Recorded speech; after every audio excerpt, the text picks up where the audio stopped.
The next feature that we will introduce is accounting. Now, this feature at first glance may look intimidating and overwhelming. However, it is designed with a layout of a typical checking account balancing book, with the exception of allowing you unlimited accounts in here. So this will, I guess, make it more like a multiple checking accounts balancing book. When you start this feature, you always get a quick view of all of your accounts and their balances first, like we have in here. Well, actually, when you start it yourself for the first time, this will be empty because you won't have anything entered yet. However, we've created some fictitious account names and balances in here for the purpose of this video tutorial.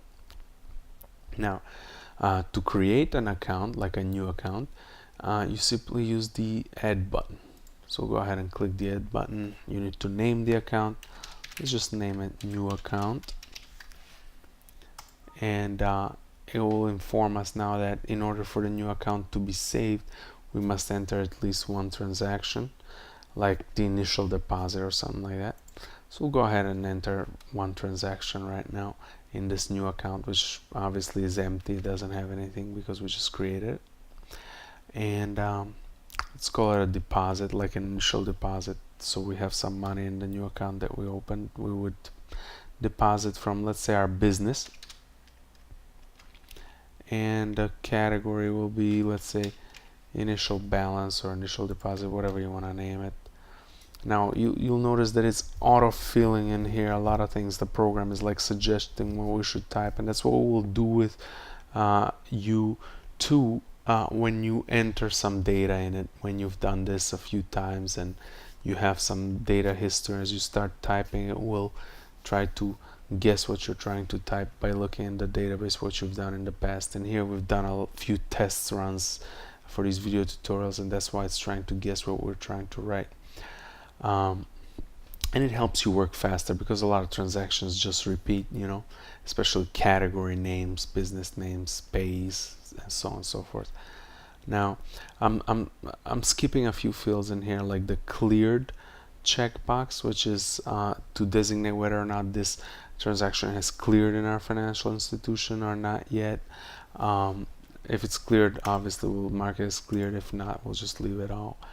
And the memo, where you can write any kind of a memo about that transaction, any kind of text in this field. Check number, I'm also going to skip right now, but if this transaction involves a check, you can write down the check number right there. Date and amount, let's say the amount of the initial deposit is $500, and as soon as we click submit, it's going to enter this deposit in the grid. Now let's go ahead and show you some other types of transactions, like withdrawals and transferring of funds. Let's select a different account. Let's go with one of those that we already have, like a business account. So you see how this grid looks when it's fully populated. This first column is check ID or check number. That's where the check numbers will go if you enter any for certain transactions. Of course, every line in here, every record is a different transaction. This is the date column, obviously. This is the pay column. This is where you put the business name or individual name of whoever entity is, whatever entity is depositing or withdrawing in that line. This column that has a lot of C's in it, or sometimes it may be blank spaces, that would be that cleared designation, whether or not it's cleared in our financial institution, in our bank. When you're checking, comparing your grid in here, your accounting with your bank, you can just mark these as cleared as you see them in your bank. So that way you know if something is missing or not. This is the withdrawal column, this is the deposit column, and a running balance in here, the balance column.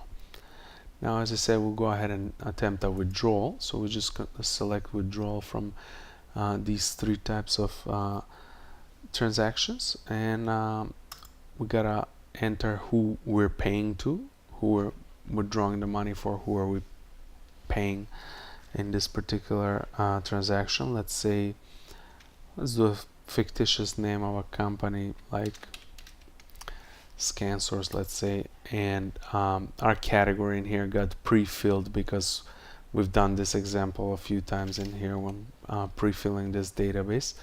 However, in your case, you'll be able to just type in whatever you want in here, as we are as well. You know, we're able to type in whatever we want anywhere. We'll go with business expenses.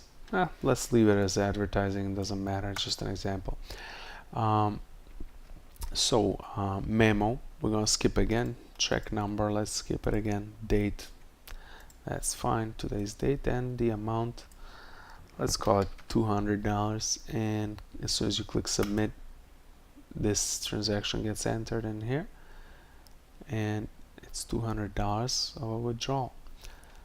Now let's visit a transfer transaction. We'll just go ahead and select transfer from the types of transactions, and as you can see, the view in here changed a little bit. It added a few more columns.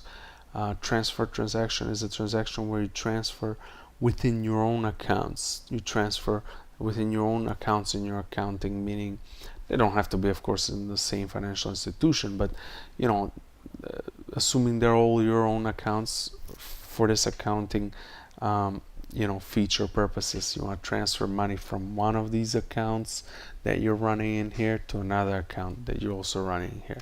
So let's say this first drop down menu from is, you select the, let's say, the business account, and we're going to go and deposit to, so we're transferring from the business into the, let's say, checking, and let's say pay to, let's call it cash. Category, I don't know, trip expenses. Let's make a new category, and memo, we'll leave it empty again. Check number, no need. Amount, let's say $500. So now